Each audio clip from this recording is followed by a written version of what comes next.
दबे कुचले, शोषित, वंचित, बंधनों में जकड़े दलित समाज को छुटकारा देने वाले, छुटकारा देने की, संपूर्ण छुटकारा देने की विश्व में सर्वप्रथम घोषणा करने वाले प्रभु यीशु मसीह,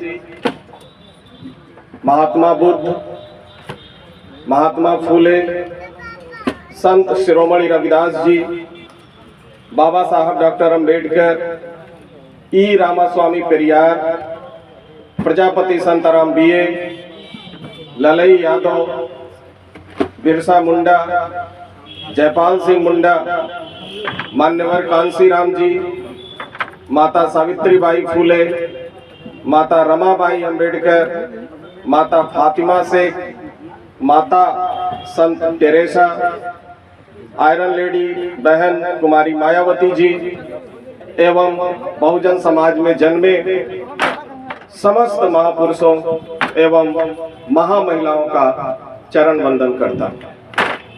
तत्पश्चात कार्यक्रम की अध्यक्षता कर रहे आदरणीय अध्यक्ष जी, मुख्य अतिथि महोदया श्रीमती इंदु गौतम जी, समस्त विशिष्ट अतिथि महोदय, कार्यक्रम संचालक महोदय, आयोजन समिति के समस्त पदाधिकारीगण, कार्यकर्तागण, दूर दराज से आए हुए बड़े बुजुर्ग, माता बहन, बड़े एवं छोटे भाई, सम्मानित पत्रकार बंधुओं, गायक व संगीतकार बंधुओं एवं सम्मानित सुरक्षाकर्मी बंधुओं, मैं इस मंच से आप सबका हार्दिक अभिनंदन एवं वंदन करता हूं। और इस अवसर पर मैं, चूंकि अब समय खत्म है, सभी लोग जा चुके हैं और जो बचे हैं उनको भी अब जल्दी निकलना है,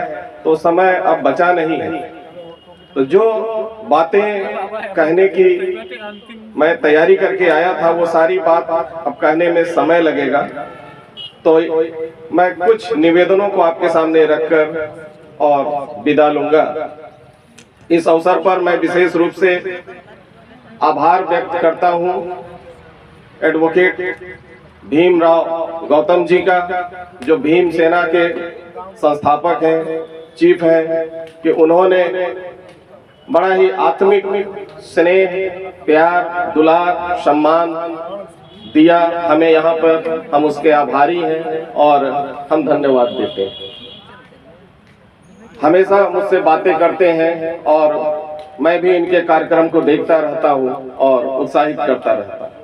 और इन्होंने आज इस मंच पर बड़ा ही सुंदर गुलदस्ता सजाया। जो लोग अतिथि के रूप में मंच पे थे, मैंने देखा सभी समाज के, सर्व समाज के समस्त सम्मानित अतिथि यहाँ मौजूद थे, उपस्थित थे। मानो एक सुंदर रंग बिरंगा, जिसमें सारे पुष्प सजे हुए हों, एक ऐसा गुलदस्ता यहाँ पे लगा। ये हमें बहुत अच्छा लगा। समस्त कार्यकर्ताओं का उत्साह देखते ही बनता था। तो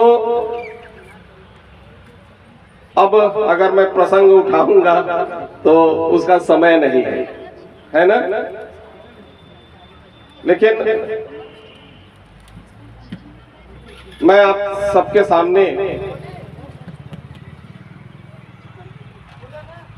एक बात तो रख के ही जाना चाहूंगा इस अवसर पर।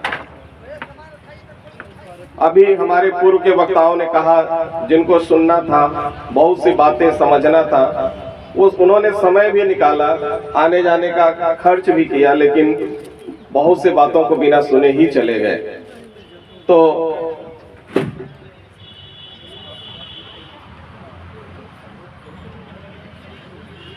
आप किस धर्म के अनुयायी हैं? ये बहुत बड़ा सवाल है और ये सवाल मैं सबसे पूछना चाहता था यहाँ उपस्थित। पिछले कार्यक्रम में जब मैं आया था तो आदरणीय गायिका सरोज सरगम जी ने भी ये सवाल उठाया था और उन्होंने तो सीधे पूछा था आप में से कितने लोग हिंदू हैं, तो सबने अपना हाथ उठा दिया था। तो वही सवाल मैं दोहराता हूँ, आप में से कितने लोग हिंदू हैं?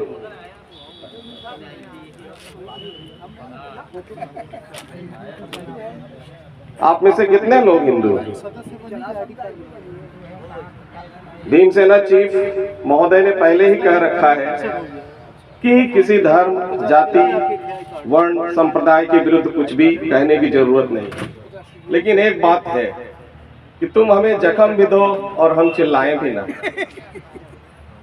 तुम हमें जख्म दो और हम चिल्लाएं भी ना, क्या बात है?